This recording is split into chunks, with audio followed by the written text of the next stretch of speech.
Hey guys, it's Dr. Justin Marcagiani. Welcome to the Beyond Wellness Radio podcast. Feel free and head over to justinhealth.com. We have all of our podcast transcriptions there, as well as video series on different health topics ranging from thyroid to hormones, ketogenic diets, and gluten. While you're there, you can also schedule a consult with myself, Dr. J, and or our colleagues and staff to help dive into any pressing health issues you really want to get to the root cause on. Again, if you enjoy the podcast, feel free and share the information with friends or family, and enjoy the show.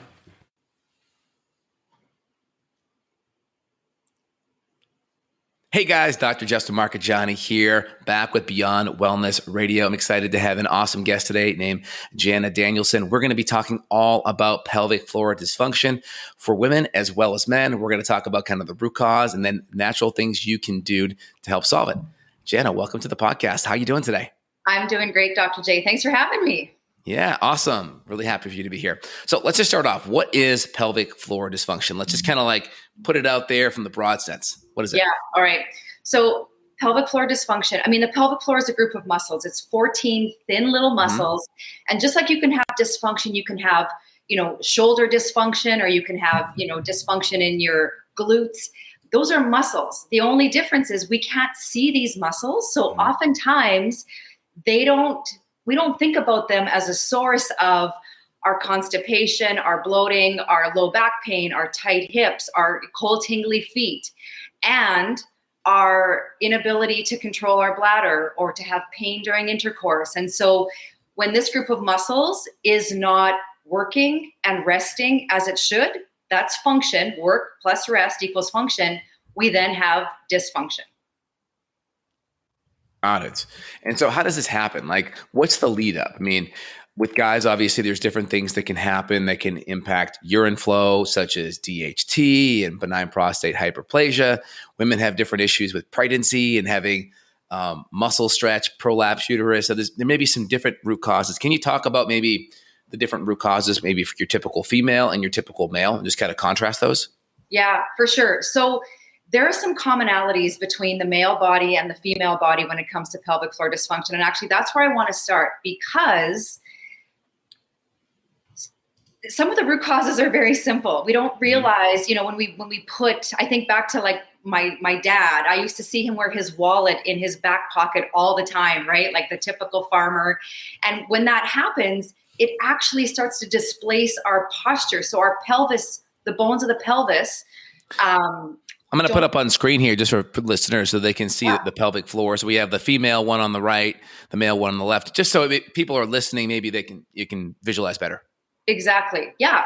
So when you think about the bones of the pelvis, a lot of people don't realize when there's asymmetry in the bones, the muscles are going to respond. Some of the muscles are going to get tighter in relation to where those bones are living. Some are not going to work as much. Even putting our phone in our back pocket, ladies, those of us who chose to be moms, we've had our little toddlers resting on our hips for how many years? All of those regular day-to-day activities impact pelvic floor. We don't really realize that our hydration, when we are in a state of dehydration, these muscles become very dysfunctional. There's fascial tissue that's this beautiful connective tissue around all of these muscles. And when our fascia it should be like a beautiful spider web. When it's not, it sticks to these muscles in a man's body, in a woman's body, and it restricts blood flow. Well, guess what, gang? Blood flow is the body's natural way of healing. It's got oxygen, it's got nutrients. It's like taking away sunlight and water from a plant. That plant is not going to flourish. It's exactly the same. All right. So, other root causes, any sort of, prostate dysfunction, prostate cancer. If you've had a prostate surgery, that definitely can impact the pelvic floor, incontinence. Sitting at a desk, riding, the cyclists that are out there, the horseback riders that are out there, all of those regular day-to-day life things that we would never probably in a million years connect the dot back to pelvic floor dysfunction actually plays, a huge role. And then there's the ones we basically, we know just from what we know, childbirth, women getting into perimenopause and postmenopause. As our hormones start to change, it changes, the tissues, it changes the dryness of the vagina. All of those can be contributing factors to pelvic floor dysfunction in a male's body. our body. So when we talk pelvic floor, right, it's a whole host of muscles. It's not just one muscle. It ranges from the glute all the way in the back, all the way up to around the rectum, anus, the penis area for a man, vagina area for women, all the way up to those coccygeal muscles in front. So it's that whole bottom area. Is that correct? It's that whole bottom area. And Okay. another really important point is that there's the main nerve that runs from the brain to this area is called the pudendal nerve. All right. Pudendal nerve, right? Yep. The pudendal nerve has two. It's a dual function nerve. It's a motor nerve, so it's that highway that sends messages to and from the brain to the pelvic floor area, and it's also a sensory nerve. So the spectrum of pleasure to pain, that nerve has a really big job. And when we have, again, poor posture, ladies, those of us that have worn heels for a really long time, those just basic, activities of daily living can put a lot of strain and excess tension in through this nerve structure. So it's not just muscles, fascia, blood flow. There's also the communication system, which is this nerve system. Yeah. So all these nerves right around here. Exactly. Yeah, wow. Got it. That makes a lot of sense. That's very good. So if we look at women, what are the top causes of women? Obviously, you kind of mentioned a couple. You mentioned the birthing process, especially if you've had a vaginal birth. What else for women? So you know what? Even women that have not had babies can have pelvic floor issues. And so for women, the pelvis and the head, neck, and shoulders are the top two areas where we hold our tension and our stress. All right. And so just by virtue of that, the holding or the guarding can over time create dysfunction. So when we hold, think about watching a scary movie, or those of us that live in a place that has weather and seasons, you slide in your vehicle on a patch of ice, everything gets guarded. Some of us, unbeknownst to just our consciousness, live like that subconsciously. We're guarded for lots of different reasons. There could be past trauma. As a young teenage girl, you're trying to zip up those jeans and make your body look as small as you possibly can. Right.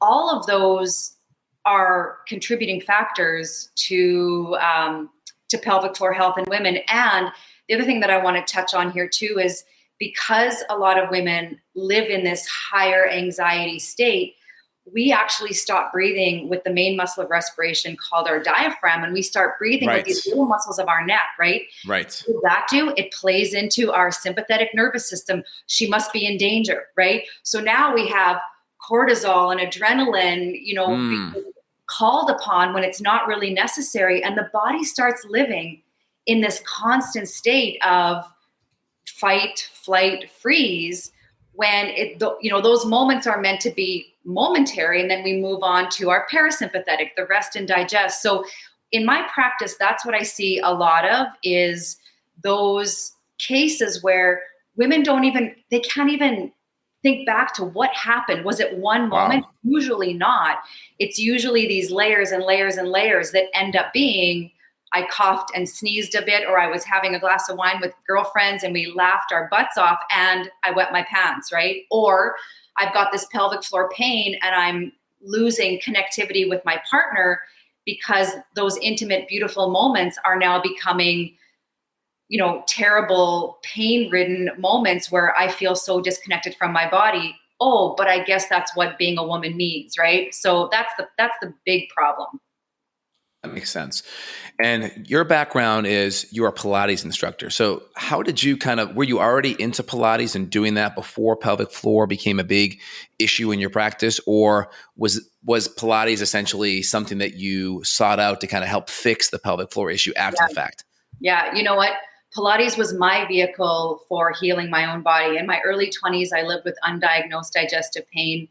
I was 2 years into my medical journey, was told that the pain was in my head. I was seeking attention, and the 11 daily medications I was on weren't helping at all.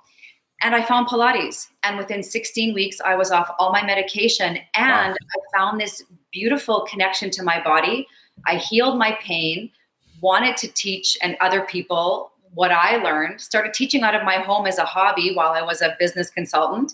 And the business just grew and grew and grew until I opened up my own studio.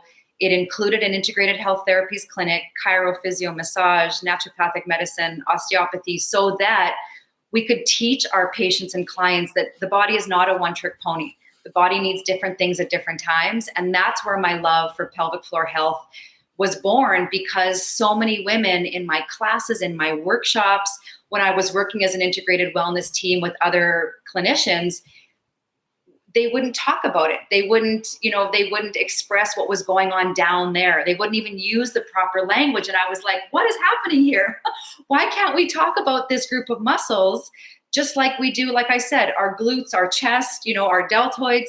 But there's, going back to the pudendal nerve, if you want to get a little bit, kind of witchy here, Latin root of the word pudendal named. So if we want to go really? back, yeah. And when I learned that, I was like, okay, that answers so many questions of why we don't draw our line in the sand and step up and be like, a pad is not a solution. A drug for erectile dysfunction is not a solution. Why are we okay with that? And that's when I decided to help people see a different way of healing their body. Got it. And so what are the big symptoms that you first experienced, that you see most women experience? Was it just the incontinence, kind of the sneeze or the laugh and you kind of wet your pants a little bit? Is that the big one? Or is there any more stuff? Is there sexual dysfunction? Any other symptoms that kind of come to mind? What are the top 3 to 5 or so? Yeah. So incontinence is the big one. I would say generalized pelvic floor pain, which is different than pain during intercourse, because you might not have generalized pelvic floor pain, but as soon as there's some sort of, intercourse, then there's pain. Okay. I would say that there's just that, not the physical part of it, but there's the emotional part of it, where women just feel disconnected from their body. Their body doesn't feel like theirs anymore. They don't know why. They've tried all these different things. It doesn't really work. So, and some of them just wave the white flag and they're just like, well, this is how it's going to be for the rest of my life. I'm 35 years old and this is what it is. And so, that one takes a little bit more around mindset and motivation to kind of help them unwind that big ball of yarn that they're trying to deal with. But that's what I would say the big 4 are on the women's side. Great. And then what about with men, outside of urine flow or just kind of slow flow type of issues when they're urinating? What else with men? So erectile dysfunction, 100% is a tight pelvic floor. So the pelvic floor can be hypertonic, too much tone, like a rock wall, or hypotonic, a lack of tone, right? So erectile dysfunction, for sure. I would say constipation. Like you mentioned, completely emptying the bladder and then getting into that bit of frequency, right, where they're having to go all the time because the bladder is not emptying, and yet they're, the brain's getting a message: you got to go, you got to go, you got to go. And then I would say the physicality of the pelvic floor. The pelvic floor has such a direct relationship to our hip range of motion, our deep core muscle, the transverse abdominis. So guys that are like any kind of weekend warriors or professional athletes, when we start to work on pelvic floor with them, first of all, many guys don't even think they have a pelvic floor.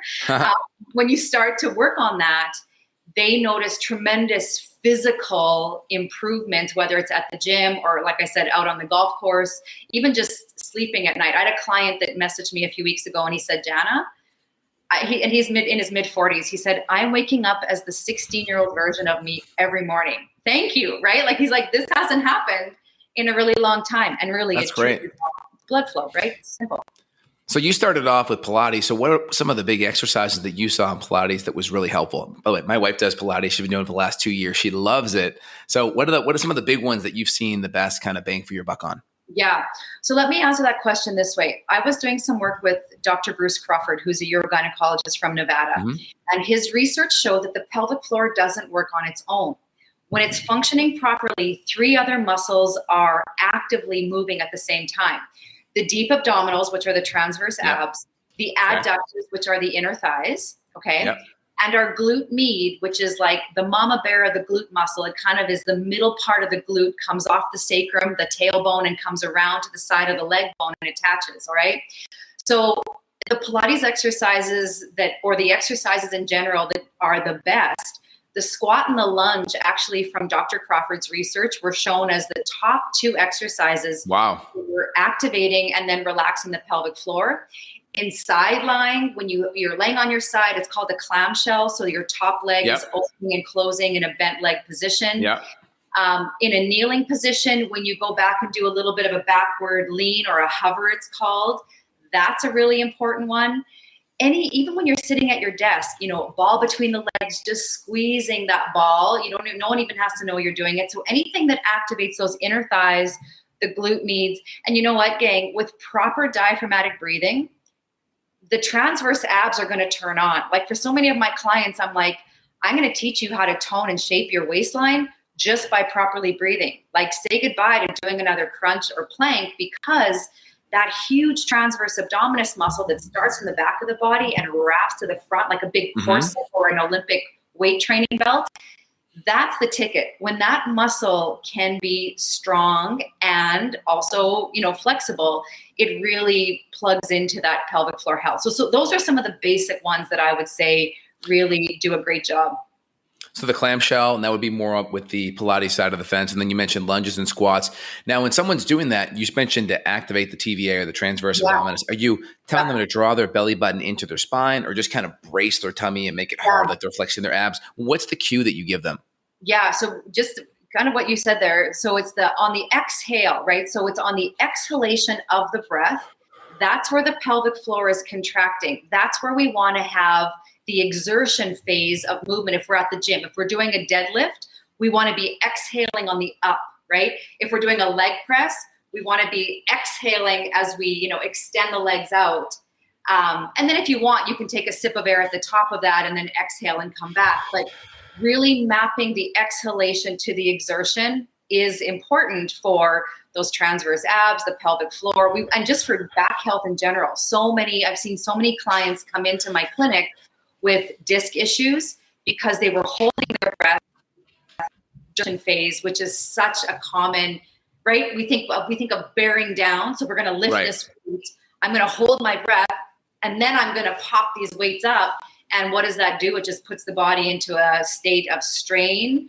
And that's where we get those little tweaks that we can become a major thing down the road for us.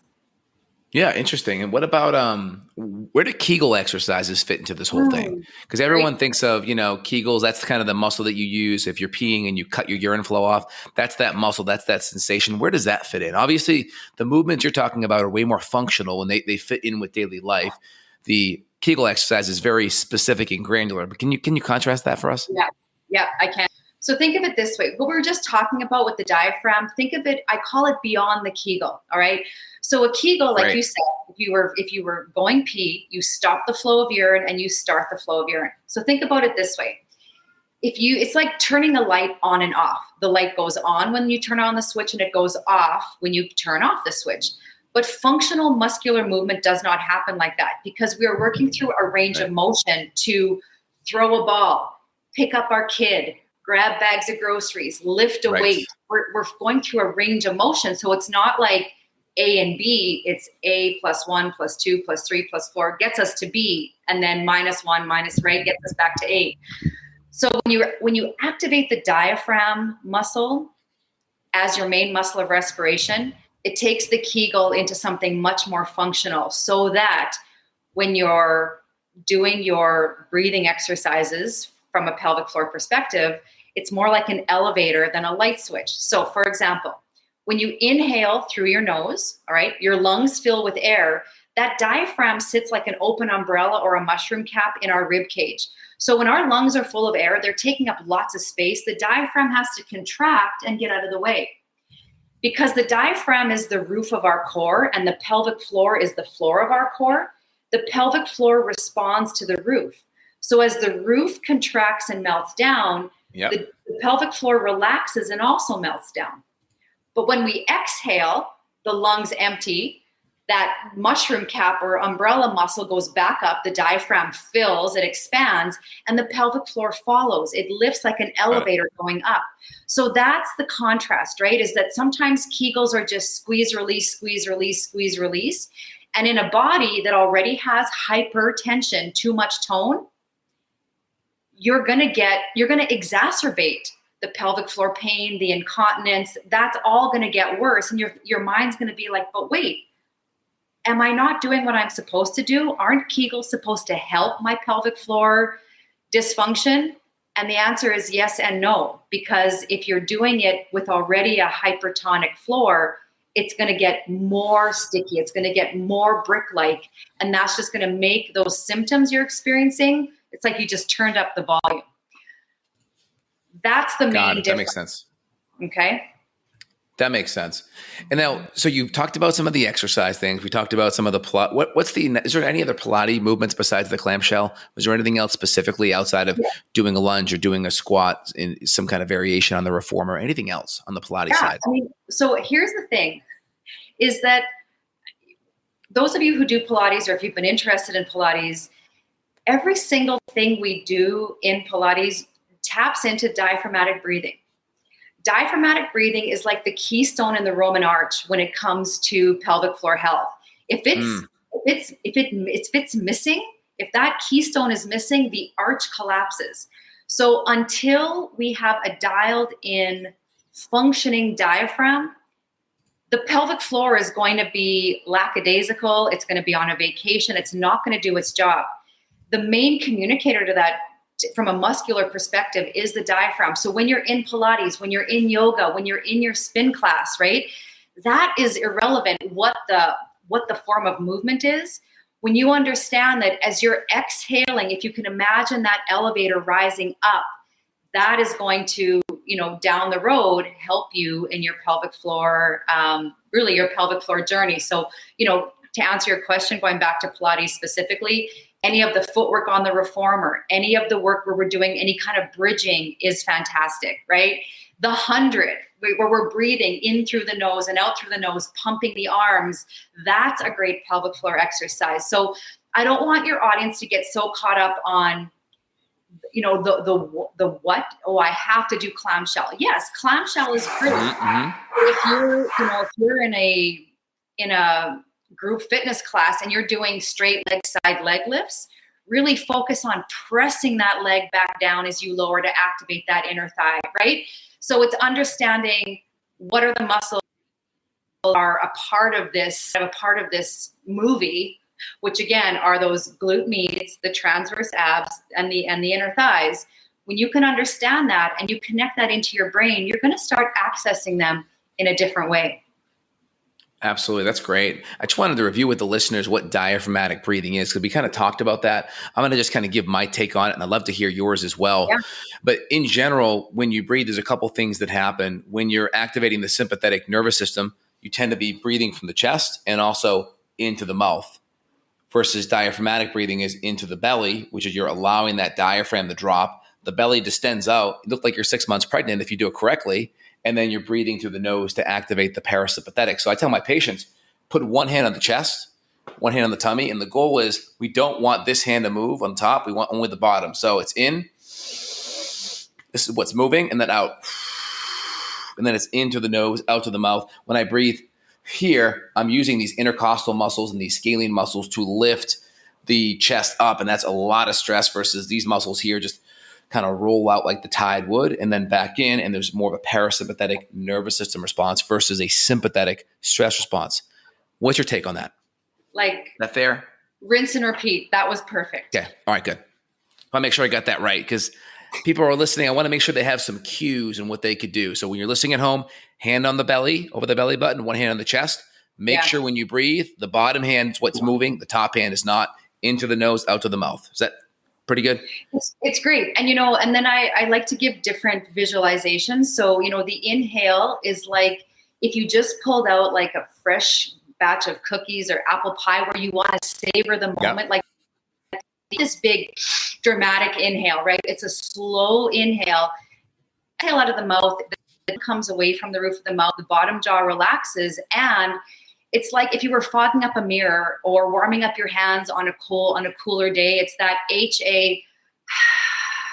And one thing I want to just mention to your listeners is that we tend to have a bigger, more robust inhale phase, and we kind of let the exhale just go because it just we don't focus on it as much. But really, the exhale is where more of the magic happens in the strengthening part of the pelvic floor. So even if it feels like there's no air, like all of the air is gone out of your lungs, just stay an extra couple seconds of it might just feel like your mouth is open and nothing's coming out, but there's still that deep, deep work happening without you really consciously understanding it. So that was fabulous on the diaphragmatic breathing. All right, great. Excellent. I wanted to move into some of the devices that you created, the Cooch and the Gooch ball. I want to talk about that in a second. But before we do, is there anything else you want to hit about the pelvic floor? Anything nutritionally or any other important vectors that people overlook that could be a significant factor? Yeah. So, I mean, from a nutrition perspective, we want to be eating, anti-inflammatory foods, anything that causes, bloating or inflammation. Inflammation is a precursor to some sort of disease. We know that when inflammation in the body is not taken care of. Vitamin D is really important to have in our diet. We want to make sure that we, from a hydration perspective, if I had $1 for every time someone said to me, I have a bladder the size of a walnut, I would be a very rich woman right now. And here's the deal. When we are, it's an oxymoron, okay? You might have to listen to this a couple of times, but we think that if we have incontinence issues or running to the bathroom all the time, we should drink less water, and that will then help the issue.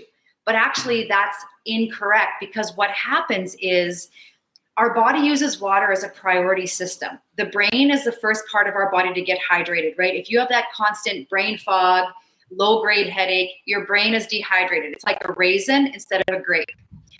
The second priority for hydration are the vital organs, all right? So when our bladder is dehydrated, first of all, our urine is going to be more concentrated. It's going to cause, it's going to cause inflammation inside of that bladder. Those muscles are not going to love it because it's so highly concentrated. The bladder wants that out. So unless we actually start drinking more water to deal with that highly concentrated urine, that's actually going to play into probably some frequency issues or some urge incontinence. And I'm not saying go from 0 to 60 with your water, but sipping water throughout the day versus chugging. First of all, when we sip our water with a little bit of Himalayan sea salt, the absorption into the cellular wall is highly more efficient than when we're chugging water. Like, oh, I didn't drink much water today, I'm going to take this 500 mils and I'm going to chug it. Well, guess where most of it goes? Into your bladder instead of absorbed into your cells to give those cells the hydration they need to do their job. So hydration is really important. And then the other thing before we get to Gooch and Cooch that I'm going to say is our posture, right?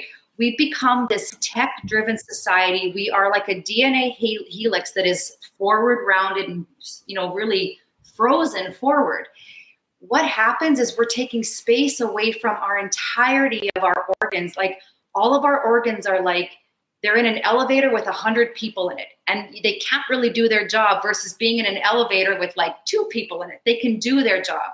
So nutrition, hydration, proper posture. And the trick for posture for me is when you're standing, you want 60% of your weight back in that big heel bone called your calcaneus, and about 40% of your weight across the metatarsals, which are the knuckles of your feet where your toes hit the main part of your foot. If that's the only thing you take from this is that 60-40 when you're in line at the grocery store next time, wherever you're just standing, pay attention to that. And if you're in a running shoe or a heel, I mean, you have to kind of extra play with that 60-40. But here's what happens. When you're in 60-40, your pelvic diaphragm, your respiratory diaphragm, and the neck, the glottis, are going to be lined up like balls of snow on a snowman. And that's when you're going to have proper alignment. You guys, I can't tell you how much our feet, the tension in our feet impacts our pelvic floor. Jaw tension impacts our pelvic floor. Because it's this junction between the upper and lower body, it is just such a beautiful, it's got so many jobs to do. And if we just understood it and gave it a little bit of extra attention, you would notice how other parts of your health, wellness, your sleep, your digestion, your elimination, that it would all start to slowly shift just because we focused in on this one little area with 14 little thin muscles. That's great. That's excellent. Very good. So 60-40, be rooted in that calcaneus and kind of have your weight spread out through the knuckles or the metatarsals of the feet. Very Exactly. good. Excellent. Excellent. Very good. And so let's bring up, I got your homepage here on the Coochball.com. I'm going to pull this up here so everyone can see it. Talk a little bit more about this device. How did this device come into existence? Yeah. I know necessity is the mother of skill here. So, so just, you need something. All right, let's go create it. Let's go find it. Right. So how did this get created? Where's the best image to show it here? Yeah. Is it That's exactly right here? it. Right there? Yeah. There I am.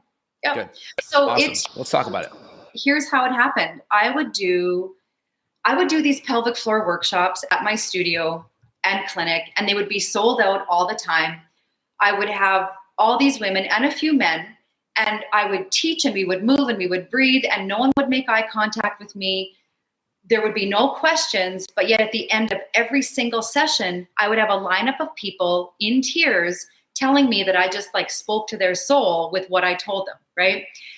So when I was working with Dr. Crawford, one of the things that it's like when you put two and two together and the light bulb goes off. Mm-hmm. We know that when there's knee discomfort, we might use a foam roller on our IT band, or if we have, really jacked up shoulders, we might use a tennis ball on our shoulder. When there's a lack of blood flow to a muscle, it doesn't matter how much you do, it doesn't matter how much breathing you do, it doesn't matter what meds you take, it doesn't matter, because there's one missing ingredient. For a muscle to regain its functionality, it needs blood flow. And when there is no blood in the area, the environment for change is missing. So that's why for some of you that might be, I've been doing Kegels forever, or I've been doing these therapies forever, and I get a little bit of improvement, and then I go backwards a little bit. It's because we're missing blood flow. And that's why pelvic floor physiotherapy is such a great form of therapy, because the therapist goes internal to create blood flow through releasing trigger points. And then then the healing can start. Healing cannot start in the absence of blood flow. And so that's why I created the Cooch ball, because I'm the mom of 3 boys. And so they were younger then, and they had a big toy box full of mini basketballs and, all these kinds of different balls. And I'm like, well, if a foam roller can work to release the fascia of the IT band to give a knee more of a healthier environment, how would we do that for the pelvic floor? And that's where the Cooch ball was born. It took a little while. I got a picture here on screen, just so if you want to describe this, something here. Yeah, is this like a trigger point thing where you're rolling in the area trying to get the adhesions out? Is that how this is working? You know what? You're actually, initially what you're doing is just sitting on the ball. And how this woman is sitting here, you don't have to be on the floor, on your haunches like that. You can sit on a chair, you can sit on your couch, you can sit on your bed. It doesn't matter how you sit. But inside of this ball, and that's why it took a lot of back and forth, we had to find the patent. There's a design and a utility patent on this product, because a kid's playground ball wasn't cutting it. The weight of an adult human on the ball wasn't creating the experience in the fascia that I wanted it to. So we found a really cool nylon thread that when we wrapped the bladder of the ball in the really unique way with this cross-linked pattern, and then put the rubberized coating on it, when you fill the ball, do you see how mine is still a little bit squishy? Yep. So that's the key, is you want it to be a little bit squishy. If it's full, it's not unsafe. It's just not going to be as impactful, because when the weight of the body is on the ball, because there's a bit of squish here, it is not going to send you into sympathetic state of contract, save, protect. What is this underneath me? The brain's not going to think that, because it's a little more comfortable. So when you sit on the ball and you work your way up to 3 minutes, there is going to be a bit of what I call the ouch factor. And the ouch factor is simply the biofeedback. Your body's communicating to you saying, this doesn't feel very good. I don't know if I want you on this anymore. And if your breath starts to become erratic, or you start holding your breath, that's your sign to come off. So for some men and women, and it's co-branded, right? So for some men and women, it takes them 6 weeks to be able to sit for 3 minutes. For some, it takes 6 days. But when you're diaphragmatically breathing on this ball, those who have a hyper or too tight pelvic floor are going to get the release of the body on the ball. And those who are lacking tone are going to use the ball as a bit of a platform to feel the lift and the lower of that elevator going up and down. And so it really does, it does work for both hyper and hypotonic bodies. And the mechanism, is that designed to release some of these overly tight muscles that maybe have been inhibited? They're overly tight, and it's kind of almost like a trigger point therapy in a way, but a trigger point ball, like you're saying, maybe a little bit too hard for that sensitive tissue. So essentially the difference with your invention is it's a little more forgiving, a little more softer, and then you can adjust the air, which adjusts the firmness of the ball. Okay, good. Just want to make sure people are listening. They're like, oh, I have this little device, but that your back and your glutes are maybe a little bit tougher of a muscle than those muscles down in that sensitive area. Okay, that makes sense. Awesome. Yeah, the other thing that it does is it really creates, it melts away the disconnect between our brain, our body, because now we have something that we can connect into. And that's what it is. So many people are just plain old disconnected from their body, that this helps to bring the mind and the body back onto the same page. It can be very meditative. Yep. Yeah, if someone has like an adhesion or a trigger point somewhere and the massage therapist finds it and they're like, breathe into it. And you're kind of like, you're focused your breath on that, and then it starts to melt. Yeah. There's that mind body connection with that. That makes sense. Absolutely. Yeah. Well, great, John. I'm really excited to have you on today's show. That was great. We'll put the website below, coochball.com. Any other coordinates or people can get to find more information about you and some of the things that you do? Yeah, you know what? You can head over to our YouTube channel at the Cooch Ball, or Instagram, TikTok, Facebook at the Cooch Ball. Direct message me I'm looking at all the socials. So please, if you have questions, you're not alone. The stat used to be 1 in 3 women has some sort of pelvic floor dysfunction. The newest stat that came out recently is 1 in 2. And in Canada, where I am, about 20% of men have some sort of pelvic floor dysfunction. Wow. So if you think you're alone, you are not correct there. So let's just, start the conversation and see what kind of magic can happen.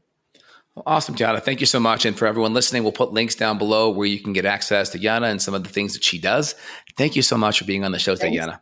All right. Have a great day. Take care. All right. Bye.